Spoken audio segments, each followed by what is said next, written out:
YS Sharmila మరోసారి తన అన్న జగన్పై పెద్ద ఎత్తున ఎలిగేషన్స్ చేస్తున్నటువంటి పరిస్థితి. ముఖ్యంగా గత 2 రోజుల నుంచి ఆమె మరోసారి వైఎస్ జగన్ వంటి అన్న ఉండడం అంటే అదొక కళంకితం అంటూ ఒక తీవ్రమైనటువంటి వ్యాఖ్యలు చేస్తున్న పరిస్థితి. ఈ క్రమంలో అసలు ఏం జరిగింది, ఈ వివరాలపై మనతో మాట్లాడేందుకు జాయిన్ అవుతున్నారు విజయవాడ నుంచి వైఎస్ఆర్ కాంగ్రెస్ పార్టీ నాయకురాలు పుణ్యశీల గారు. నమస్తే మేడం. నమస్తే సార్. మేడం, షర్మిల వ్యాఖ్యలు చూస్తున్నారు గత 2 రోజుల నుంచి. మరోసారి ఆమె తన అన్న జగన్పై పెద్ద ఎత్తున తీవ్రమైనటువంటి వ్యాఖ్యలు చేస్తున్నారు. దీన్ని ఎలా చూడాలి, ఏమంటారు మీరు? సార్, ఆవిడంటం కాదు సార్ ఇలాంటి అన్న ఉండకూడదు అని. అలాంటి చెల్లెలు ఈ రాష్ట్రంలో ఎవ్వరికీ ఉండకూడదు అని చెప్పని ప్రతి ఒక్కళ్ళు ఈ రోజున వాళ్ళ అభిప్రాయాలు వ్యక్తం చేస్తా ఉన్నారు. ఎందుకంటే రాజశేఖర్ రెడ్డి గారు 1995లోనే, అంటే ఆవిడకి ఇవ్వవలసినవన్నీ కూడా వారు బ్రతికుండగానే జగన్మోహన్ రెడ్డి గారి కంటే కూడా చాలా ఇంపార్టెంట్గా, చాలా మేజర్గానే వారికి అందించవలసినవన్నీ కూడా వారికి అందించేసినటువంటి పరిస్థితులు.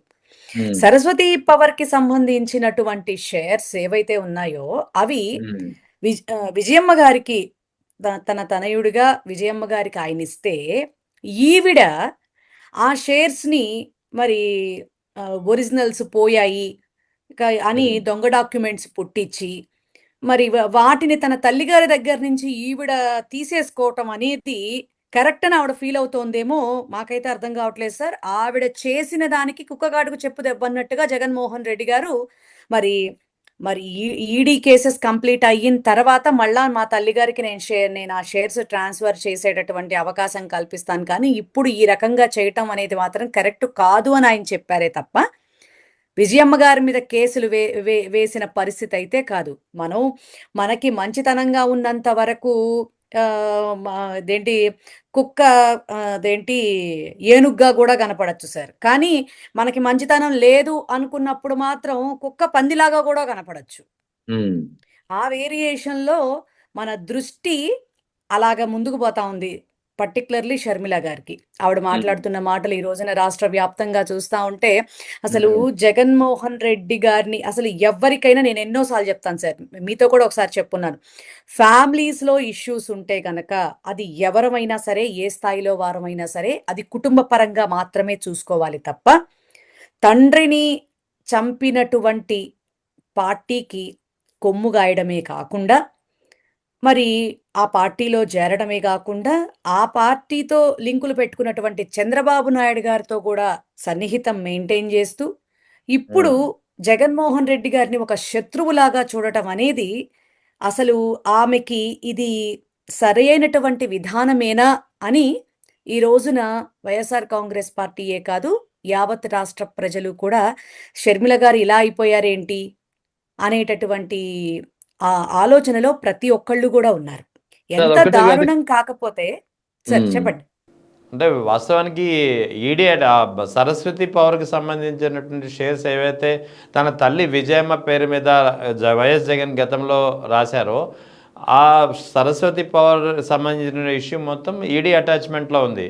అంటే ఈడీ అటాచ్మెంట్లో ఉన్నప్పుడు తల్లి పేరు మీద ఉన్నటువంటి, అంటే ఎవరు దాన్ని ముట్టుకోవడానికి వీల్లేదు, అటు ఇటు కదల్చడానికి వీల్లేదు, లావాదేవీలు జరపడానికి వీల్లేదు.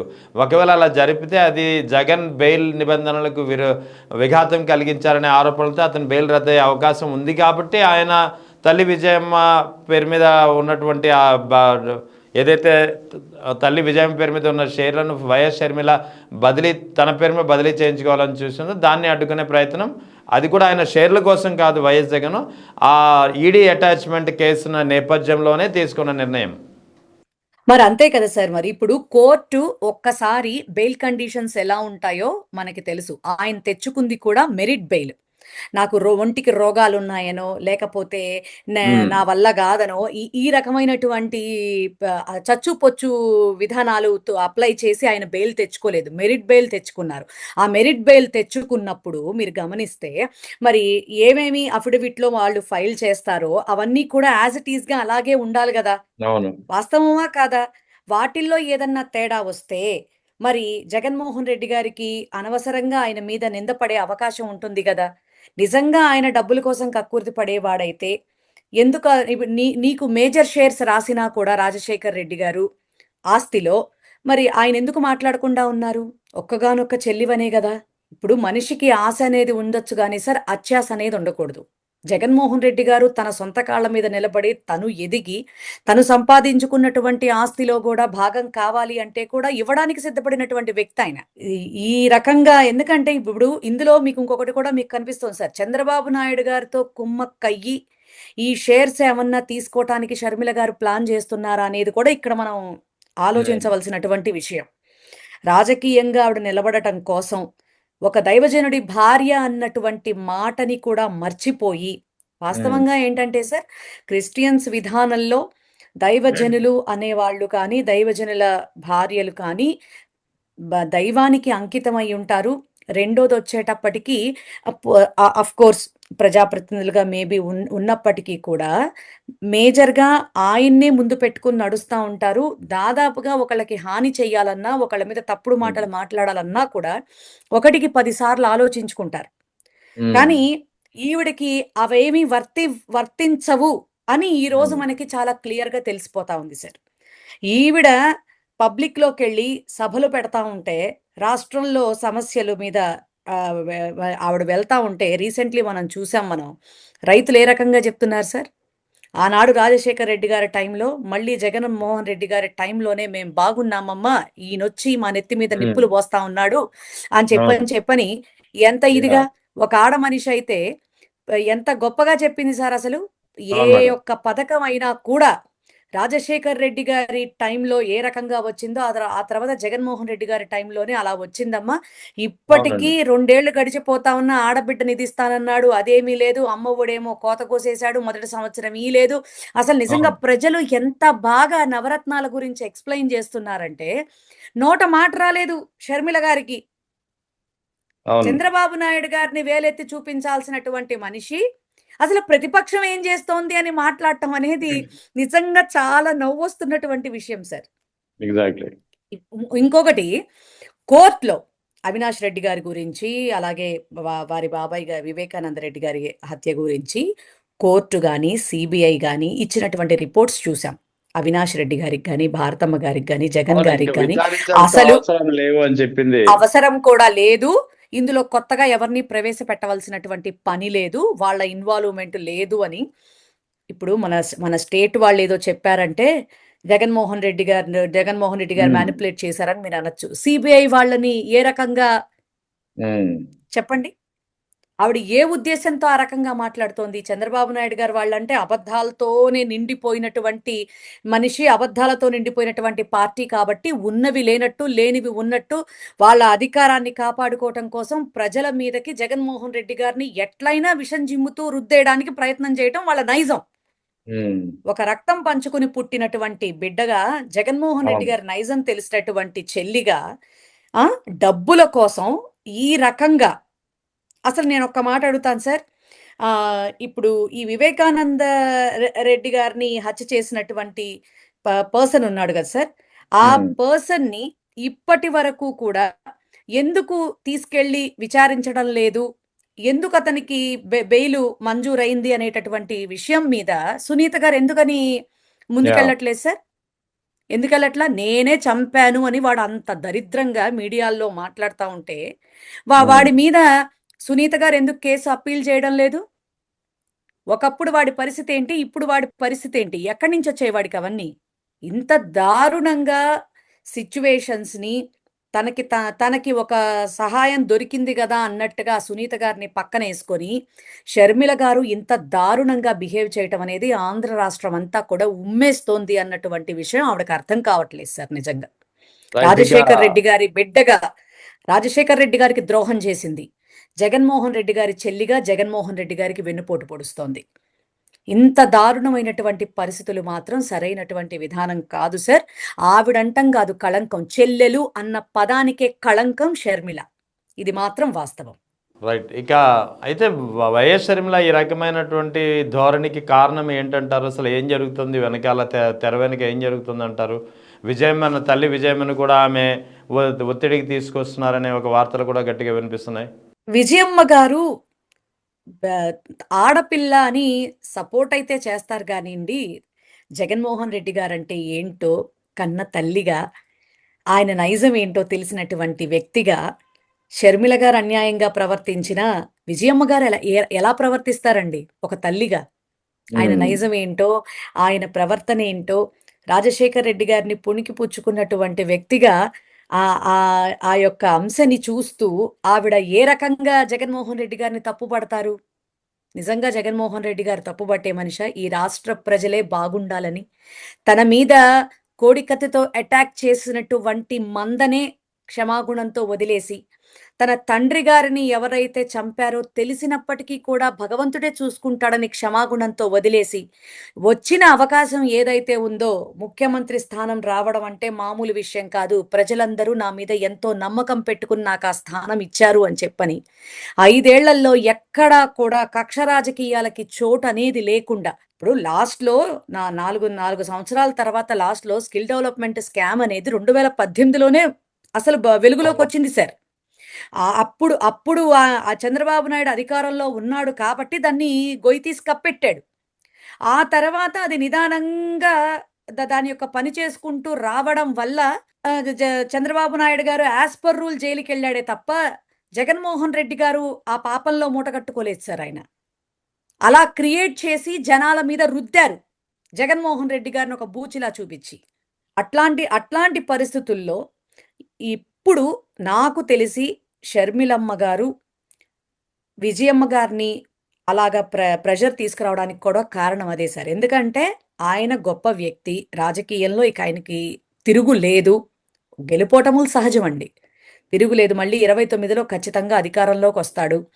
ఈసారైనా నాకెట్టెందుకంటే తెలంగాణలో పార్టీ పెట్టింది. అక్కడ బొక్కబోర్లా పడింది. మళ్ళా అక్కడ ఒక పార్టీ మొత్తం మూసేసింది. క్యాడర్ అంతా ఉసూరుమన్నారు. ఆ ఏడుపులు గొట్టవా సార్? ఎంతమంది ఎన్ని డబ్బులు ఖర్చు పెట్టుకొని ఉంటారు? ఎంత ఇబ్బంది పడుంటారు? ఏకంగా పార్టీయే మూసేసింది. మళ్ళీ ఆంధ్రప్రదేశ్‌కొచ్చి కాంగ్రెస్ వాళ్ళు అసలు చెయ్యకూడని పని సార్. చెయ్యకూడని పని చేసింది. కాంగ్రెస్‌లో ఉన్న నేతలందరూ కూడా ఇప్పుడు ఇంకా కొంచెం తక్కువ సార్.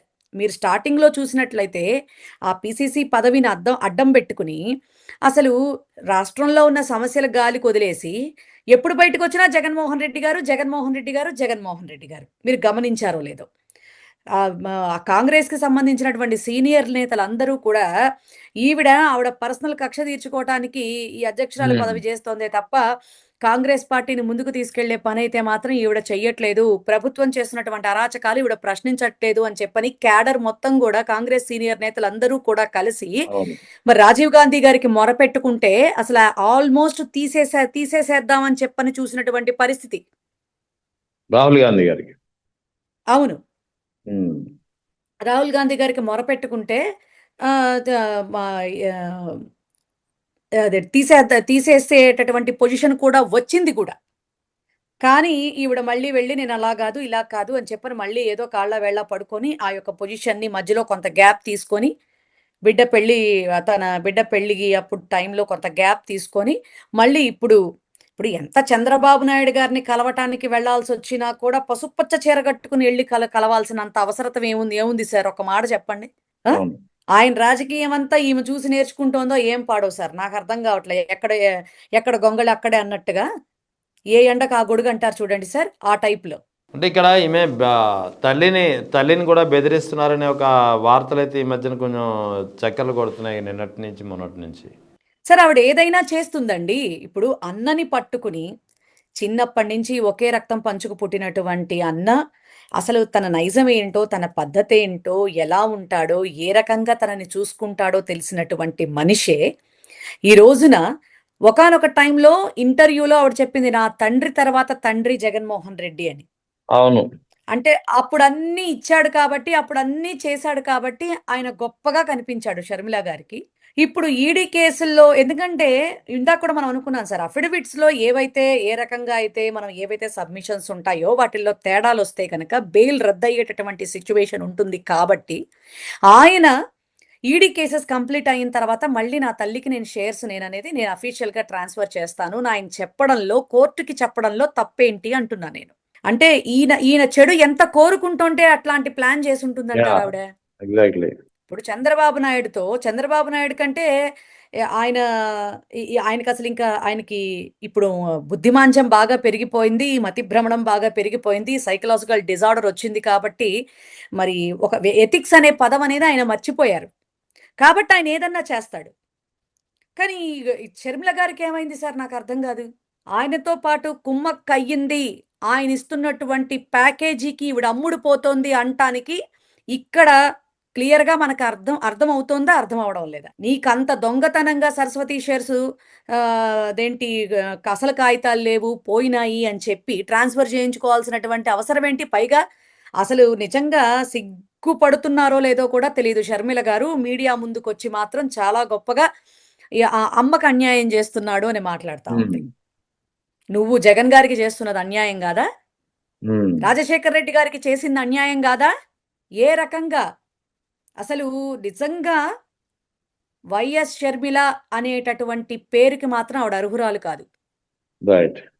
తన భర్త ఇంటి పేరుతోనే తను ఇప్పుడు మూవ్ అవ్వాల్సినటువంటి మెరుసుపల్లి అనుకుంటా సార్. ఆ మెరిసివల్లి. ఆ ఆ ఆ ఇంటి పేరుతోనే ఆమె నడవాలి తప్ప వైఎస్ షర్మిల అని పెట్టుకోవటానికి ఇక ఆవిడ అర్హురాలైతే మాత్రం కాదు ఖచ్చితంగా. రైట్. ఇక నిన్న ఉగాది పంచాంగ శ్రవణం తర్వాత వైఎస్ జగన్ జాతకం బలహీనంగా ఉందంటూ ముఖ్యంగా తెలుగుదేశం అనుకూల మీడియా, తెలుగుదేశం పార్టీ వర్గాలు పెద్ద ఎత్తున ఒక లేని అంశాన్ని తెరపైకి తీసుకొచ్చి ప్రచారం చేస్తున్న పరిస్థితి. దీనిపై మీరు ఏం చెప్తారు?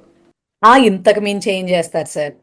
జగన్మోహన్ రెడ్డి గారు నిజంగా బలహీనంగా ఉంది ఆయన జాతకం అంటే 11 మందితో గెలిచినటువంటి వ్యక్తిని చూసి భయపడుతున్నటువంటి తెలుగుదేశం పార్టీ వాళ్ళు మాట్లాడుతున్నటువంటి మాటలు, పచ్చ మీడియా మాట్లాడుతున్నటువంటి మాటలు మనం పట్టించుకోవాల్సినటువంటి అవసరం ఉందా సార్ నిజంగా? నిజంగా నాకైతే చాలా నవ్వొస్తా ఉంది. ఆయన బలహీనుడైతే వీళ్ళందరికీ ఎందుకింత భయం? ఆయన మీద ఉన్నవి, లేనివి చెప్పుకుంటూ తిరగాల్సినటువంటి అవసరత చంద్రబాబు నాయుడుకి గాని, లేకపోతే గనక వాళ్ళ పచ్చ మీడియాకి గాని ఏముంది అంటున్నా. నిన్న మీరు ఇంకొకటి కూడా మీరు చూసారో లేదో. ప్రదక్షిణలు అదేంటి తిరగడం చేతకాక సతమతమైన జగన్మోహన్ రెడ్డి. ఈళ్ళొచ్చి పక్కన చూసారా? నిన్న ఆ కార్యక్రమంలో నేను పాల్గొన్నాను సార్. అవును, వేద నేను పండితులు చూశాను వీడియోలో. అవును. వేద పండితులు అక్కడే ఉన్నారు. మేము ఒక పక్కన కూర్చునున్నాం. ఎంపీలు, ఎమ్మెల్యేలు అందరితో కలిసి మేము అక్కడ కూర్చొనున్నాం. స్వయంగా నాకు జగన్మోహన్ రెడ్డి గారికి ఒక 10 అడుగుల డిస్టెన్స్ అంతే. వేద పండితులు ఆ పూజా కార్యక్రమాన్ని నిర్వహిస్తా ఉన్నారు. ఆయన అది అయిన తర్వాత భావయామి అన్నారు. అంటే చేయవలసిన అవసరత లేదు. ఆ మంత్రోచ్చారణ జరుగుతుండగా భావయామి అంటే ఆ ప్రదక్షిణ చేసినట్టే అని అర్థం అన్నమాట. ఓకే. ఆయన వెళ్ళి మీరు ఆ వీడియోలో కూడా మీరు చూడొచ్చు. ఆయన ఈ స్టేజ్ మీద ఉన్నటువంటి పండితుల వారు వెళ్ళి చెబితే ఈ లోపల వెల్లంపల్లి గారు వారికి ఏదో డైరెక్షన్ ఇస్తా ఉంటే ఈ లోపల వారికంటే సీనియర్ కింద కూర్చున్న ఆయన మనం మంత్రోచ్చారణ చదవగానే భావయామి అన్నాము, పర్వాలేదు నెక్స్ట్ కి మూవ్ ఆన్ అవ్వండి అన్నారు ఆయన. దానికి ఆయన ఏం కన్ఫ్యూజ్ అయ్యారు? ఒక వ్యక్తి చెప్పారు, రెండో వ్యక్తి భావయామి అన్నారు, అవసరం లేదు అన్నారు. ఇంకా నెక్స్ట్ మళ్ళీ పూజా విధానం ప్రారంభమైంది. ఈ లోపలే ఆయన కన్ఫ్యూజ్ అయిపోయారా? అయినా అసలు పని పాట లేని వాళ్ళు ఏదో చేసుకుంటూ కూర్చున్నారు అన్నట్టుగా వీళ్ళకి ఏమీ ఉండదు సార్. జగన్మోహన్ రెడ్డి గారు కూర్చున్నారా? జగన్మోహన్ రెడ్డి గారు నుంచున్నారా? జగన్మోహన్ రెడ్డి గారు నడిచారా? జగన్మోహన్ రెడ్డి గారు ఏం చేస్తున్నారు? ఇది తప్ప వీళ్ళ బ్రతుకులకి ఆంధ్ర రాష్ట్రం ఒక 5 ఏళ్ల అవకాశం ఇచ్చింది. ఆ ఇచ్చిన అవకాశాన్ని సద్వినియోగం చేస్తూ ప్రజలకు ఏదన్నా మంచి చెయ్యాలి. ఇప్పటికే దుమ్మెత్తి పోస్తున్నారు. భగవంతుడి కోపావేశాలకి గురయ్యి రోజుకొక ఇన్సిడెంట్తో గుక్కలు తిప్పుకోలేక దిక్కుమాలిన పరిస్థితుల్లో ముందుకు నడుస్తా ఉన్నాం. అయినా మనకి సిగ్గుశరం లేదు అనేటటువంటి చిన్న ఇంటెన్షన్ కూడా లేకుండా ఎంత దరిద్రంగా చూడండి సార్. నిజంగా ఆ పచ్చ మీడియా ఏమైపోతుందో గానీ సార్, నిజంగా ఒక్కడే చెప్తా ఉన్నాను సార్. మొరిగే కొన్ని చిత్తకార్త కుక్కలు ఉన్నాయి సార్ కొన్ని. ఆ కుక్కలతో పాటు నేను పేర్లు చెప్పను. ఆ కుక్కలతో పాటు ఈ పచ్చ మీడియాల్ని కూడా ఖచ్చితంగా డిజిటల్ బుక్లోకి ఫైల్ చేయిస్తాం ఖచ్చితంగా. అప్పుడు ఏం ఎందుకంటే మీడియా అనే పదం అనేది 4th pillar of the estate అంటారు. అలాగే ప్రజలకి మంచి చేయడానికి ఉపయోగపడేటటువంటిది వారధి అంటారు. ఆ 2 మాటలకి అర్థాన్ని తీసేసి కేవలం జగన్మోహన్ రెడ్డి గారిని తిట్టడానికి, జగన్మోహన్ రెడ్డి గారి మీద బురద జల్లడానికి, జగన్మోహన్ రెడ్డి గారి నాశనం కోరుకోవటానికి తప్ప ఇలా మీడియా అయిపోతుంది, ఇలా కూడా మీడియా ఉంటుందా అనేటటువంటి విధంగా వీళ్ళు ప్రవర్తిస్తున్న ప్రవర్తనకి ఖచ్చితంగా భగవంతుడు చెక్ పెట్టే రోజు ఉంది సార్. ఆ రోజు కోసం మేము కూడా వెయిట్ చేస్తున్నాం. అయితే నిన్న వాస్తవానికి పంచాంగం వీక్గా ఉంది, జగన్ జాతకం వీక్గా ఉందని నిజంగా అటువంటి పరిస్థితి నిన్న కనిపించిందా? మీరు ఆ జ్యోతిష్యులు ఏమైనా చెప్పారంటారా? సార్, ఆ పంచాంగ శ్రవణం ద్వారా యాక్చువల్గా పరాభవనామ సంవత్సరంలో ప్రతి ఒక్క తులారాశి వారికి తప్ప మిగిలిన అందరికీ కూడా కొంత కొంచెం ఇబ్బందికర పరిస్థితులు ఉంటాయే కానీ దాన్ని అధిగమించేటటువంటి శక్తి కూడా ఉంటుంది. అది ఏ విధంగా అంటే ఖచ్చితంగా మన ప్రవర్తన సత్ప్రవర్తన అయి ఉండాలి, మంచి ఆలోచన కలిగినటువంటి, మంచి సంకల్ప సిద్ధి కలిగినటువంటి, మంచి ఆలోచన విధానంతో పరోపకారార్థం బ్రతికేటటువంటి వ్యక్తులకి ఎక్సలెంట్గా ఉంటుంది అని కూడా పంచాంగ శ్రవణం చేసినటువంటి సిద్ధాంతి గారు చెప్పటం జరిగింది. సో జగన్మోహన్ రెడ్డి గారి రాశి ప్రకారంగా, ఆరుద్ర నక్షత్ర ప్రకారంగా హీ సూపర్ అని చెప్పారు ఆయన. మరి ఎందుకు ఇలా ప్రచారం చేస్తున్నారు వీళ్ళు లేని అంశాన్ని? అసలు వాళ్ళకి ఇప్పుడు మనం ఇంకా నవ్వుకోవాలి సార్ నిజంగా ఇట్లాంటి మాటలకి. ఎందుకంటే మీరు చూస్తున్నారు ఎప్పుడు ఇదే కదా. ఇప్పుడు ఆయన చక్కగా విత్ డేటా 2.5 గంటల సేపు ప్రతి 15 రోజులకు ఒకసారి రాష్ట్రంలో జరుగుతున్నటువంటి అన్యాయాలు, అక్రమాలు, అరాచకాల మీద విత్ డేటా ప్రతి ఒక్క డిపార్ట్మెంట్ని కూడా సర్ఫేస్ కడుగుతున్నాడు. ఆ కడుగుతున్న దాన్ని ఎలాగ ఆ కళంకాన్ని తుడిచేసుకోవాలి, ఎట్లా మంచి చేయాలి అనే ఆలోచన చేయకుండా ఆ టైంలో జగన్మోహన్ రెడ్డి గారు నవ్వారా? లేదా జగన్మోహన్ రెడ్డి గారు చిట్ చాట్ మీడియా వాళ్ళతో ఏం చేశారు? జగన్మోహన్ రెడ్డి గారు నన్ను 2.5 hours చెప్పాను అయ్యా. మొన్న చూసారా? రీసెంట్లీ ఇదే చెప్దాం. మొన్న చూసారా? ఆయనకి ఇంగ్లీష్లో చెప్పడం రాలేదంట. అవును, మరి బ్రీఫ్డ్ మీ అంటాం. పాపం ఆయనకి రాక ఇంగ్లీష్లో చెప్పడం రావట్లేదు సార్. నిజంగా సిగ్గులేని జన్మలు అలా నడుస్తున్నాయి అంతే. అన్నీ వదిలిపెట్టేసి, ఎథిక్స్ అనేవి వదిలిపెట్టేసి మూవ్ ఆన్ అవుతున్నాయి సార్. అలాంటి మురుగుడికి మనం ప్రతిసారి కూడా మనం దాన్ని కౌంట్ చేసుకోవాల్సినటువంటి పరిస్థితి లేదు సార్. జగన్మోహన్ రెడ్డి గారి జాతకం అద్భుతంగా ఉంది. ఆ మహానుభావుడు 29లో మళ్ళీ ఖచ్చితంగా ప్రజల ఆశీస్సులతో, భగవంతుడి గొప్ప ఆశీస్సులతో ఆయన మళ్ళీ సింహాసనం ఎక్కటం అయితే మాత్రం ఖాయం. Right madam, thank you.